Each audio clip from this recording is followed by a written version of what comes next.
से पानी हो सजनवा, याद तो हर सतावे दिन रात।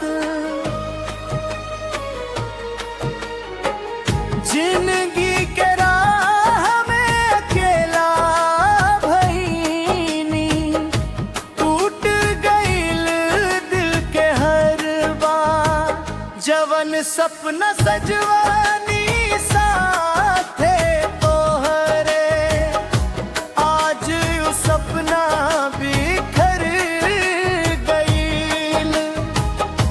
हाथ पकड़ के चले रहनी, बीच राह में काहे छूट गईल। ओ बेवफा सुन ले पुकार हमार, आजो बा दिल में प्यार तो हार।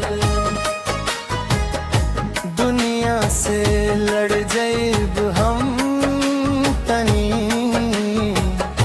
मत छीन हमसे याद तो हार।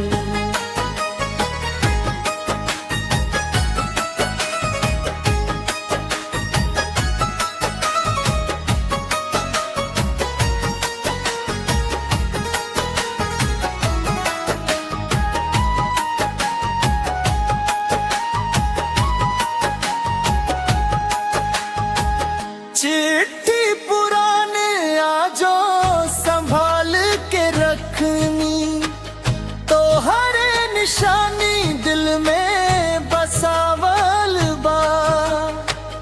हंसी के पीछे दर्द छुपा के हम हर दिन जी रहल बानी।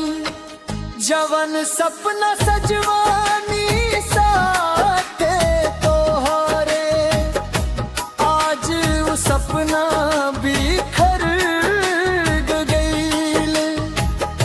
हाथ पकड़ के चल ले रहनी, बीच राह में काहे छूट गईल। ओ बेवफा सुन ले पुकार